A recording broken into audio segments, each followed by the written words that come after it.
In this video, we're going to discuss the responsibilities of a safety coordinator if you're part of MADA's Workers' Compensation Fund. We require every dealership to have a designated safety coordinator, to be a contact for us, and to be a leader for safety in your dealership.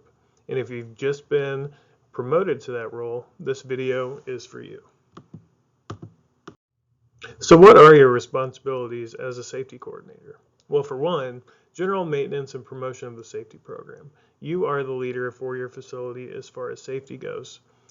You also need to ensure that there are monthly inspections performed as scheduled, either in person or by a designee. So you can basically send those out. You can delegate those to other people if you feel necessary. But if you're part of a MADA certified safety program, this is going to be a requirement once a month that you complete our inspection sheets for each department.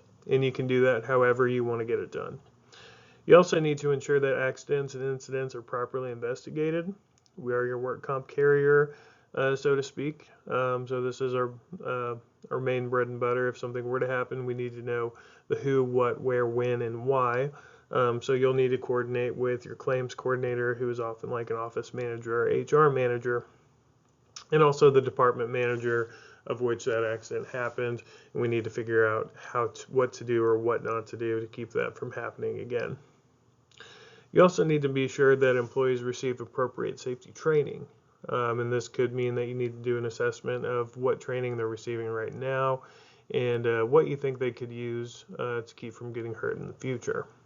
And also you need to keep your management team apprised of recent accidents, damaged equipment, lost work time, and the overall progress of the safety program, since you are the liaison of the program. So when we talk about general maintenance of the safety program and promotion of the safety program, the first thing that we want to talk about always is culture. And that's essentially how we do things around here, how we feel about safety. Everybody has a safety coordinator. It's either positive or negative, and it's your job to drive that safety culture in a positive direction. You also need to be a leader and advocate for all facets of the dealership safety program. It's very easy to overlook basic safety concepts whenever you're trying to run a business.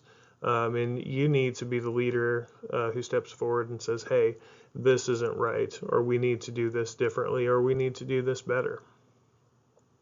You need to continuously look for ways to improve your dealership safety program, so continuous improvement. And you need to be a point of contact for employees who have safety concerns. Make yourself available so you can at least address those concerns and make the safety program better by working as a team. Everybody's least favorite part of a safety program is when you actually do have to enforce safety rules. At least that's my least favorite part.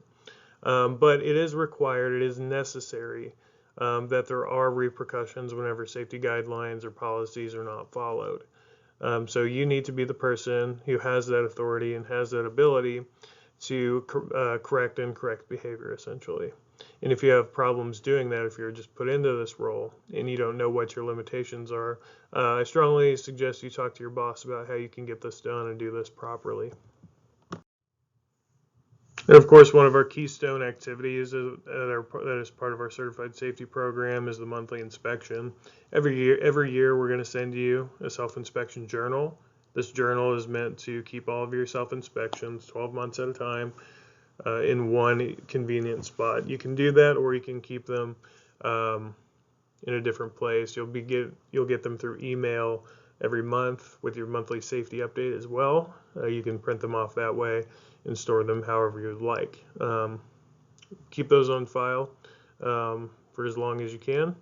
But it's your job to make sure those inspections are done as scheduled by yourself or by a designee.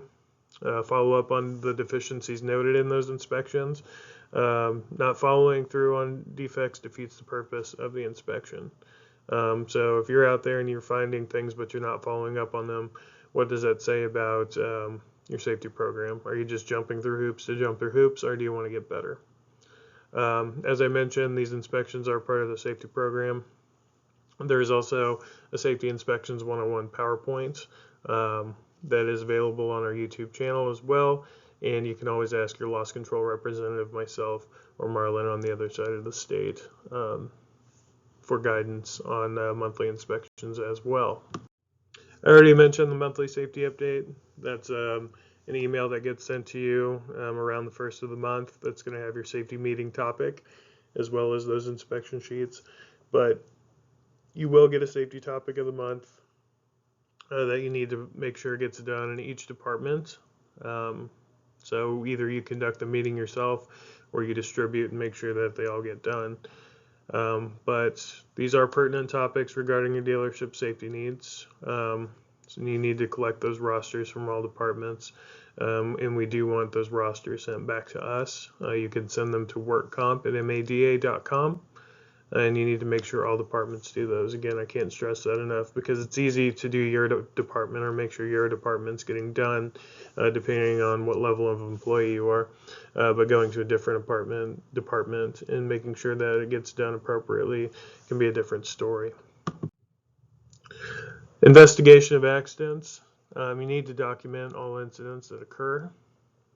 They should be completed as soon as possible.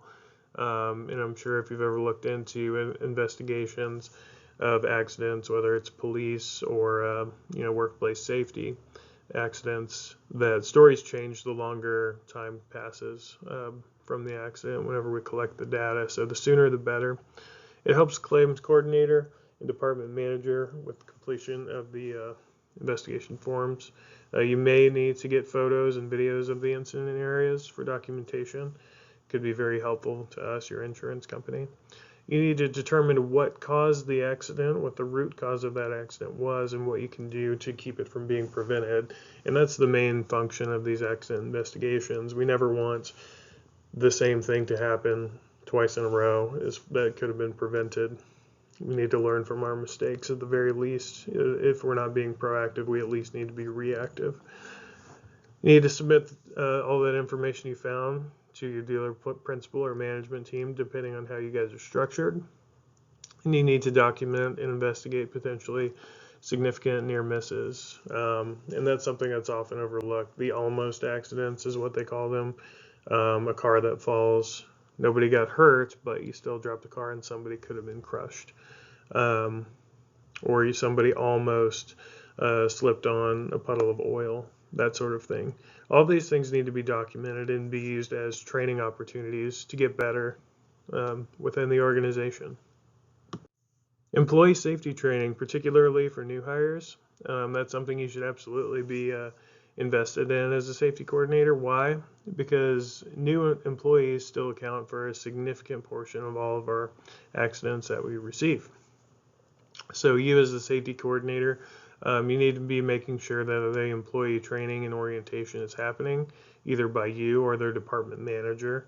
You need to make sure those new employees are watching the MADA new employee video and taking the accompanying test. You can find the video on our YouTube channel, the test. You can find links through our portal on our website and a few other places. If you ask your claims coordinator, they can help you out there. You need to coordinate your new hires to watch the new employee webinar. We do a live webinar the third Monday of every month in which we'll address your new hires and give them a quick orientation, just a little something extra. There's also a recording of one on our YouTube channel so you can get a sample of it, but there will be a live one done as well. You need to review those workplace safety policies and rules with the new employees whenever they're brought on. They definitely go through all the paperwork. They're either signing, or if they're doing it on the computer, they're clicking through. You need to circle back around with them and make sure they understand what it is they signed, because there's a lot of language in there that not everybody quite catches, like reduction of benefits if you break a safety rule in certain circumstances and things like that. We strongly recommend a tour or a walkthrough of the dealership, and particularly of their departments, where you're going to show them where the emergency equipment is, where the exits are, all of the good stuff. There is a hazard recognition training PowerPoint, which you can find on our website and on our injury reporting portal. We have a new employee hiring checklist, which is optional. Some people make their own checklist, but that makes sure, hey, we're documenting that we're doing the new employee video. We're documenting that the safety policies were signed. We're documenting that the walkthrough was done and the hands-on orientation, something like that. To make sure you're being consistent with all of your new hires is absolutely helpful.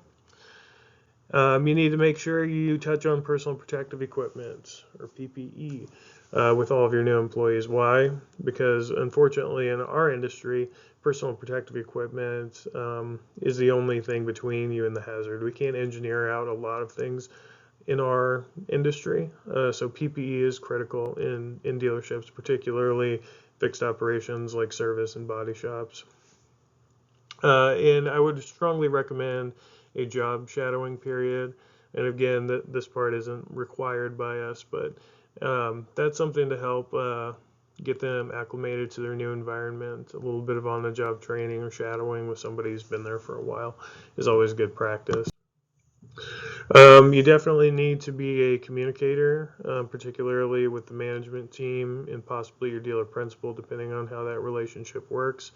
You need to talk to them about accidents or near misses that may have occurred, safety repairs and improvements needed. Strongly recommend addressing cost as well. Management, particularly owners of businesses, appreciate it whenever you do think about the cost of these projects and hidden costs as well.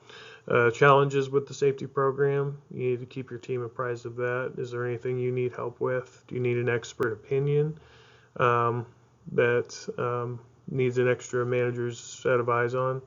Or do you need help holding managers accountable? Do you need to go to the dealer principal or general manager and let them know that you're having problems with other department managers not upholding the elements of your safety program? And of course, share successes with the safety program. What have you guys done right? What have you prevented from happening? Something that's often left out. So be proud of what you're doing and what you've done. Lots of resources for you before I kind of read through this list here. I do want to tell you that that's what MADA is good at, is service as far as your workers' compensation insurance goes. You'll have a dedicated loss control representative, which you'll have their contact information. If you don't know who your loss control rep is, if you haven't met them yet, strongly recommend you call the MADA office, let them know that you've just taken on a role as a safety coordinator, and your side, whichever person it is, will get a hold of you pretty quickly, I'm sure, and kind of go over what, basically everything we just talked about here, and go through what a regular loss control visit entails and take you on a walkthrough. But anyway, I already mentioned a lot of these things. Look on our website, look on our YouTube channel for our new employee video and test. We have some hiring and safety checklists on our website. We have some self-inspection forms that get sent to you with the safety update. We have the new employee monthly webinar. The dealership has a recognition and correction training, which is a kind of a what's wrong with this picture, really good safety training activity. Safety Inspections 101, which is training for you whenever it comes to those monthly inspections, and PPE selection and use PowerPoint as well, that we strongly recommend you look at up on our site as well. All right, well, thank you for listening, thank you for watching, and I'm sure we'll be in touch soon.